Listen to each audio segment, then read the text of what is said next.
Inspector, அவன் தான் திருடன். நேற்று ராத்திரி இந்த வீட்டுல 20,000 ரூபாய் திருடி இருக்கான். இப்ப எல்லாரும் முன்னாலே உண்மை அவனை ஒத்துக்கிட்டான்.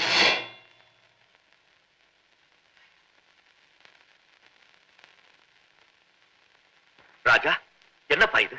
உன்னை திருடேன்னு சொல்றாங்க. ராமையா, முதல்ல இவனை அரெஸ்ட் பண்ணு. சார், இவன் ஏட்டு ராமையா தேவ மகன். இவனை திருடேன்னு சொல்றீங்களே சார். பேங்கர் சார், தயவு செஞ்சு அவசரப்படாதீங்க. அடையாளம் சரிதானான்னு சொல்லுங்க.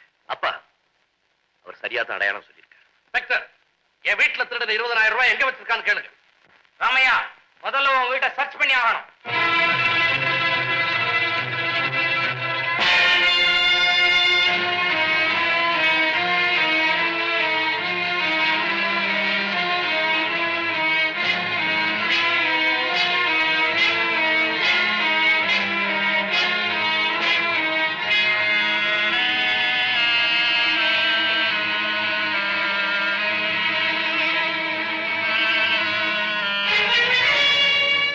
பாசத்துக்கு நான் அருகதே இல்லாதவன் அன்னைக்கே சொன்னேன். நீங்க கேட்கல. என் புள்ள ஒரு திருடன்.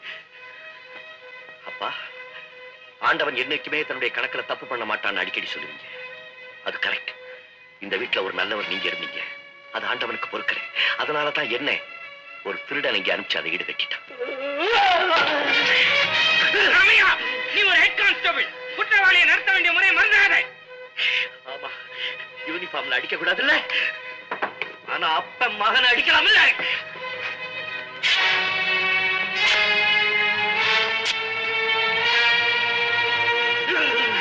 அடிக்காதீங்க, அவர் அடிக்காதீங்க. அவரை உயிரோட விடக்கூடாது.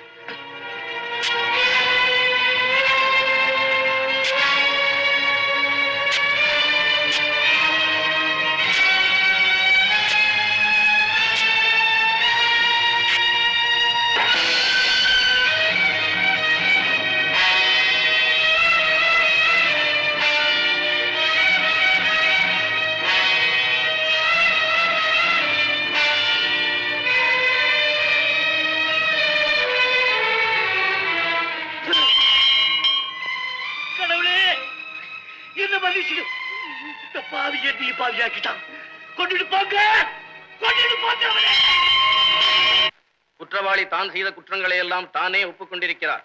சாட்சியங்களும் அதை சரியாக நிரூபிக்கின்றன. எனவே சட்டப்படி குற்றவாளி ராஜாவுக்கு 3 ஆண்டு கடுங்காவல் தண்டனை விதிக்கிறேன். இந்த போலீஸ் இலாக்காவே உங்களுக்காக பெருமைப்படுது.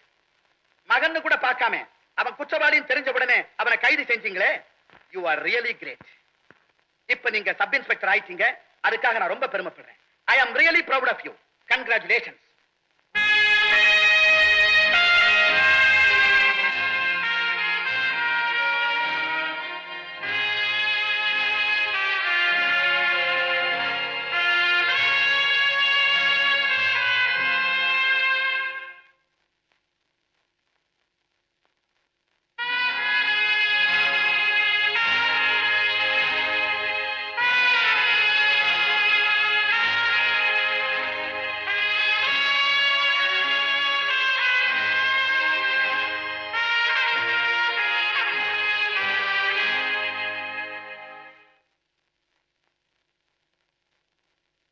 திருடனை 20,000த்துல 10,000 நம்ம வீட்டுல வச்சான்.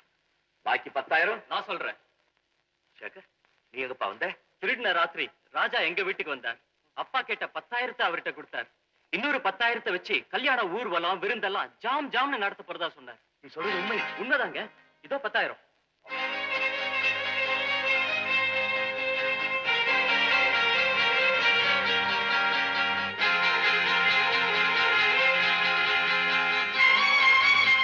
பிறந்தவங்களுக்கு கூட இத்தனை பந்த பாசம் இருக்காது.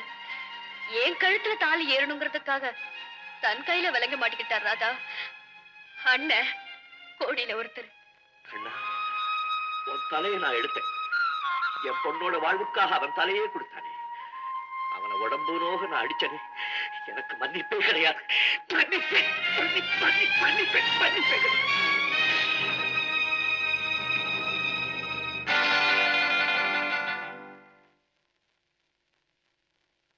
ராஜா, கடவுள் தன்னுடைய கணக்குல இந்த தடவை தப்பு பண்ணிட்டான்டா.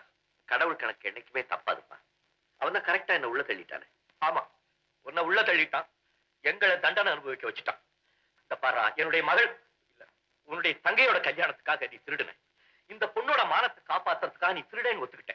உண்மை தெரியாம இந்த பாவி உன்னை அடி அடின்னு அடிச்சப்போ நீ செய்த தியாகத்தை எல்லாம் மறைச்சு இன்னைக்கு திருடனா நின்றுட்டு இருக்க. நல்லவன் நீ உள்ள இருக்க, நான் வெளியே இருக்கேன்.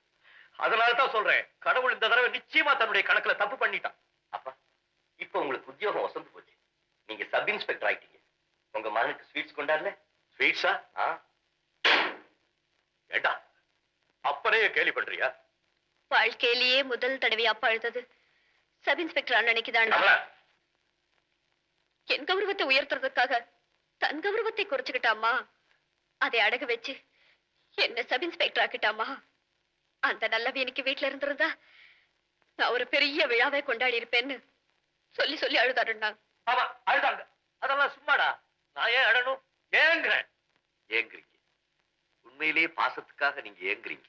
பின்ன மகனை பிடிச்சு கொடுத்துட்டு அப்ப பேரும் பதவியும் வாங்குறான்னா ஏங்காம என்னடா செய்வான்? நீங்க திருட இல்ல, சத்தியமா திருட இல்ல. ஆமா, நீதான் பறி கொடுத்தவளாச்சே. நீ திருடனா இல்லையாங்கிற உண்மைய உன் ராதா கிட்டே பேசிக்க. பாக்கமல நீங்களும் இருங்க. இல்லன்னா உன் ராதான்னு நீங்க உரிமையோட சொன்னீங்களே, அது அவர் இல்லம் பாரு. பேரை மாத்தி இதை ஏமாத்துறது அவர் பழக்கம். இவ்வளவு தியாக எண்ணம் உள்ளவன் ராதா விஷயத்துல ஏண்டா துரோகியான? நீ அவளுக்கு கல்யாணம் பண்ணிக்கணும் நிச்சயம் ஆச்சா இல்லையா? சொல்லு. அப்புறம் ஏன் நிச்சயதார்த்தத்துக்கு வராம நீங்க? ஓட வேண்டிய அவசியம் ஏற்பட்டது. என் வாழ்க்கையை உங்களுக்கு அர்ப்பணம் செஞ்சுட்டேன். என்ன ஏமாத்தணும்னு உங்களுக்கு என்ன அவசியம்? இந்த பூட்டு ரிப்பேர் செய்யறவனை பூட்டை உடைக்கிறவங்க பிடிச்சுக்கிட்டாங்க. நிச்சயதார்த்த தன்னைக்கு நான் என் வீட்டை விட்டு புறப்பட்டுக்கிட்டு இருந்தேன். அப்போ சார், யாரு? நல்ல வேளை இங்க இருக்கீங்க. என் பீரோட சாவி தொலைஞ்சு போச்சு. தயவு செஞ்சு வந்து திறந்து கொடுத்தீங்கன்னா ரொம்ப சௌகரியமா இருக்கும். இன்னைக்கு என் வாழ்க்கையிலே ஒரு சந்தோஷமான நாள். அதுக்காக புறப்பட்டு இருக்கேன். நாளைக்கு வர்றேன். ப்ளீஸ் ப்ளீஸ், நாளைக்கும் தள்ளி போட முடியாது சார். நான் இன்னைக்கு ராத்திரி எப்படி பம்பாய் போயாகணும். அதுக்கு அவசியமான பத்திரங்கள்லாம் அந்த பீரோல தான் இருக்கு. நீங்க வேற யாரையாவது கூட்டிட்டு நேரம் ஆயிட்டதுனால எல்லாரும் கடையை மூடிட்டு போயிட்டாங்க. ஏன் நல்ல நேரம், நீங்க இருக்கீங்க. இந்த உதவிக்கு எவ்வளவு பணம் வேணாலும் தரேன். பணம் இல்ல சார் பிரச்சனை, நான் முக்கியமான வேலையா சார். எனக்காக வாங்க. நான் இன்னைக்கு பம்பாய் போகலன்னா என் வாழ்க்கையை போயிட்டு ப்ளீஸ் சார்.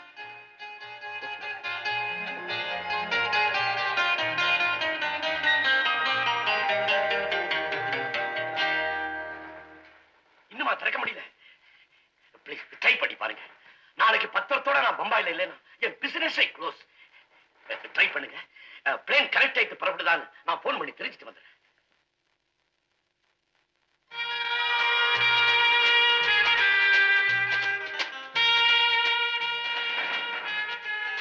இவ்வளவு கஷ்டமா இருக்கு, மறக்கவே முடியல. கொஞ்சம் ட்ரை பண்ணா எதுவுமே ஈஸி தான். இதோ பாருங்க, நான் எப்படி இருக்கேன்? அழகா இருக்கேன்ல?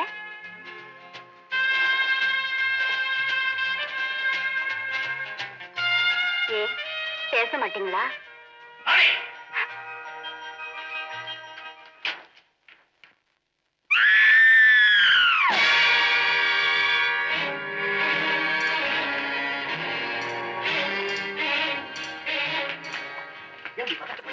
அந்த பொண்ணு என் மனைவிதான்.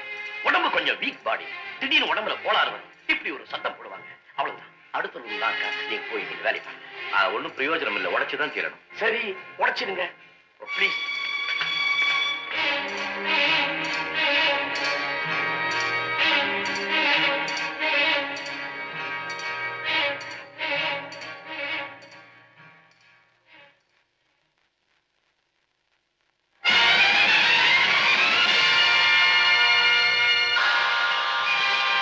Thank you.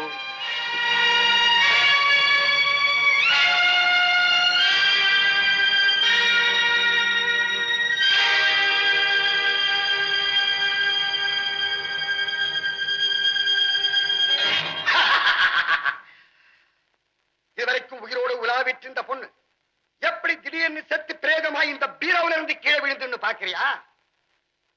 இந்த பொண்ணு போட்ட சத்தம் கேட்டு நீ அந்த ரூமுக்குள்ள ஓடின இல்லையா? அதே நேரத்துல அவளை பிணமாக்கி இந்த பீரோக்குள்ள மறைச்சு வச்சோம். இதெல்லாம் உன்னை மாட்ட வைக்க நாங்க போட்ட திட்டம். ஏன் தெரியுமா? எங்க கூட்டத்துக்கு எந்த பூட்டையும் திறக்கக்கூடிய ஒரு சாமர்த்தியசாலி தேவை. எந்த பூட்டையும் திறக்கக்கூடிய பெரிய திறமசாலினி. ஆனா இதை திறக்க உன்னால முடியல. ஏன் தெரியுமா? இதை நீ திறக்க கூடாதுன்னுதான் கதவுல ஒரு உயரை கட்டி அதை நாங்க பின்னாடி பிடிச்சுக்கிட்டு இருந்தோம். பாவம், பீரோவுக்கு பின்னால வெட்டி வச்சிருக்கிறதையோ அதுக்கு பின்னாடி ஒரு கதவு இருக்கிறதையோ கனவுல கூட உன்னால நினைச்சு பார்த்திருக்க முடியாது. மறுபடியும் நீ வந்து திறக்கும் போது வயரை விட்டோம், கதவு திறந்தது, புலமும் விழுந்தது. இப்ப நீ என் மனைவியை கொன்னுட்ட. அதுக்கு ஆதாரம் நான் எடுத்திருக்கிற போட்டோ. என் லட்சத்துல 2 வெற்றி. ஒண்ணு, கேவலமா வாழ்ந்த இவகிட்ட இருந்து எனக்கு விடுதலை கிடைச்சது. இன்னொன்னு, எங்க கூட்டத்துக்கு எந்த பூட்டையும் திறக்கக்கூடிய ஒரு சாமர்த்தியசாலி கிடைச்சான். இப்ப நீ எங்க வலையில மாட்டிக்கிட்ட. இனிமே நாங்க சொல்றதெல்லாம் நீ செய்துதான் ஆகணும்.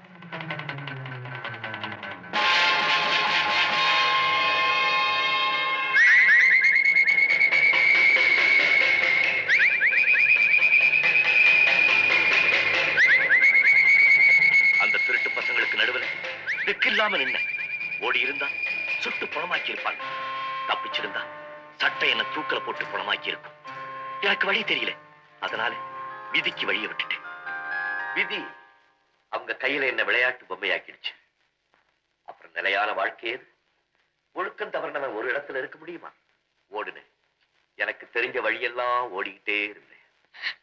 ஏ ராஜா, என்ன பார்த்து இந்த உண்மையெல்லாம் நீங்க சொல்லி இருக்கலாம் இல்ல? என்ன தெய்வமா நினைச்சுக்கிட்டு இருக்க உங்ககிட்ட நான் ஒரு திருட அயோக்கியன் எப்படி ராதா சொல்லுவேன்? என்னையே நம்பி இருக்கிறவனுடைய வாழ்க்கையில ஒரு நல்லவன் வரணும். நீ என்ன மறக்கணுங்கிறதுக்காக உன்னை விட்டு நான் எங்கேயோ போயிட்டேன். மறதிங்கிற சொல்லு மட்டும் இந்த உலகத்துல இருந்திருந்தா நினைவுங்கிற சொல்லு என்னைக்கோ செத்துருக்கும். அதனால்தான் சில பேருக்காவது மனசுன்னு உன்னை படைச்சு அதுல நினைவுன்னு வச்சிருக்கா அந்த கடவுள். சார், உங்க நேரம் முடிஞ்சு போச்சு. கொஞ்சம் பொறுப்பா, என் நேரம் முடியல. இப்பதான் உண்மை தெரியுது. கமலா, நீ இப்படி வாமா, அவங்க 2 பேரும் மனசு விட்டு பேசி.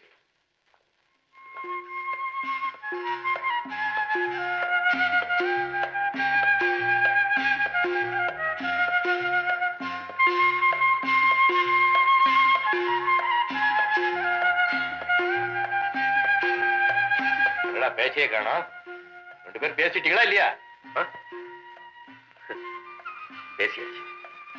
ஏமா, உங்ககிட்ட ஏதாவது பேசினானா? ஆமாங்க. ஓ, 2 பேரும் கண்ணிலேயே பேசிக்கிட்டீங்களோ? கருமம் கருமம். இந்த ஏட்டுக்கு அது எங்க புரிய போகுது? அப்பா, நீங்க இப்ப ஏட்டு இல்ல, சப் இன்ஸ்பெக்டர். கருமம் கருமம், அதுவும் மறந்து போச்சு. கமலா வாமா.